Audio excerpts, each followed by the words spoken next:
ഉണ്ണി ബാലകൃഷ്ണൻ പതിവ് പോലെ നമ്മൾ ചർച്ച ആരംഭിക്കുമ്പോൾ പല നാടകങ്ങൾ, ട്വിസ്റ്റുകൾ, സൂപ്പർ ട്വിസ്റ്റുകളൊക്കെ കണ്ടു കഴിഞ്ഞു. ഇനി മണിക്കൂറുകൾ മാത്രമേ അവശേഷിക്കുന്നുള്ളൂ. അത് കഴിഞ്ഞാൽ വോട്ടർമാർ മനസ്സിൽ ആർക്ക് വിധി എഴുതണം എന്ന് തീരുമാനിച്ചിട്ടുണ്ടാകും. ഇക്കഴിഞ്ഞ നാടകങ്ങളും ഇക്കഴിഞ്ഞ സംഭവ വികാസങ്ങളും പാലക്കാടിൻ്റെ യഥാർത്ഥ ജനവിധി പ്രതിഫലിപ്പിക്കുന്നതായിരുന്നു. ഇക്കഴിഞ്ഞ നാടക സംഭവങ്ങളെല്ലാം ഒരു പരിധിയോളം നിശ്ചയമായും വോട്ടർമാരുടെ അഭിപ്രായത്തെ സ്വാധീനിക്കും. എന്നാൽ പാലക്കാട്ട് നമ്മൾ കണ്ട, പാലക്കാട്ട് മനുഷ്യർ നമ്മളോട് പറഞ്ഞ അവരുടെ അടിസ്ഥാന പ്രശ്നങ്ങൾ, ആ പ്രശ്നങ്ങളുടെ മേൽ തന്നെയായിരിക്കും അവർ ഈ വോട്ടെടുപ്പിൽ അവരുടെ സമ്മതിദാനാവകാശം വിനിയോഗിക്കുക.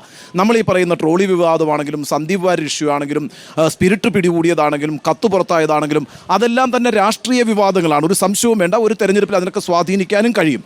എന്നാൽ ഓരോ മനുഷ്യരും അവരുടെ വോട്ടവകാശം വിനിയോഗിക്കാൻ പോകുന്നത് അവരുടെ ജീവിത പ്രശ്നവുമായി ബന്ധപ്പെടുത്തിയാണ്. അതെല്ലാ തെരഞ്ഞെടുപ്പുകളിലും അങ്ങനെ തന്നെയാണ്. പാലക്കാട് മിക്കുറി അക്കാര്യത്തിലൊരു മാറ്റവും ഉണ്ടാവില്ല. ഞാൻ ഒരു കാര്യം പറഞ്ഞ് അവസാനിപ്പിക്കാം. ഇവിടെ വന്ന് കണ്ടപ്പോഴാണ് എനിക്കൊരു കാര്യം മനസ്സിലായത്. ഇവിടെ ശക്തമായൊരു ത്രികോണ മത്സരം നടക്കുന്നു എന്ന കാര്യത്തിലൊരു സംശയവും വേണ്ട. 2016-ലും 2021-ലും ത്രികോണ മത്സരം തന്നെയാണ് നടന്നത്. പക്ഷേ ഒരർത്ഥത്തിൽ ഒരു പരിധിയോളം അത് UDFും BJPക്കും ഇടയിലുള്ള മത്സരമായിരുന്നു. എന്നാൽ സരിൻ്റെ സ്ഥാനാർത്ഥിത്വത്തിലൂടെ, അത് കോൺഗ്രസിൽ നിന്ന് വിട്ടുവന്ന ഒരാളെന്ന നിലയ്ക്കാണെങ്കിൽ കൂടിയും, സരിനെ മുന്നിൽ വെച്ചുകൊണ്ട് പരമാവധി CPM അതിൻ്റെ മെഷീനറിയെ ചലിപ്പിച്ചിട്ടുണ്ട്. ഞാൻ മനസ്സിലാക്കുന്നത് കേരളത്തിൻ്റെ വിവിധ ഭാഗങ്ങളിൽ നിന്ന് പാർട്ടി പ്രവർത്തകരെ ഇറക്കിക്കൊണ്ട് തന്നെയാണ്. ഇപ്രാവശ്യം പാലക്കാടില്ലെങ്കിൽ ഇനി അങ്ങോട്ട് പാലക്കാട് പിടിക്കുക അസാധ്യമാണ് എന്ന് വിലയിരുത്തുന്നൊരു CPMനെ നമുക്ക് കാണാം. അതുകൊണ്ട് അവരെ സംബന്ധിച്ചിടത്തോളം ഇതൊരു ജീവൻ മരണ പോരാട്ടമാണ്. കോൺഗ്രസിനെ സംബന്ധിച്ച് അവരുടെ സിറ്റിംഗ് സീറ്റാണ്.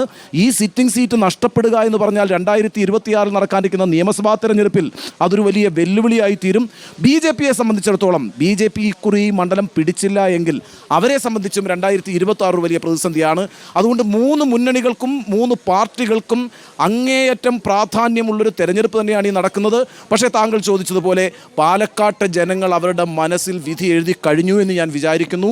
ആ വിധി എഴുത്തെന്ന് പറയുന്നത് അറിയാൻ നമ്മൾ 23 വരെ കാത്തിരിക്കേണ്ടി വരും. പക്ഷേ ആ തീരുമാനം ഇവിടുത്തെ സമ്മതിദായകർ എടുത്തു കഴിഞ്ഞിട്ടുണ്ട്. അതവരുടെ ജീവൽ പ്രശ്നങ്ങളെ അടിസ്ഥാനപ്പെടുത്തിയുള്ള തീരുമാനം തന്നെ ആയിരിക്കും എന്ന കാര്യത്തിലും എനിക്ക് സംശയമില്ല. നോക്കൂ, ഈ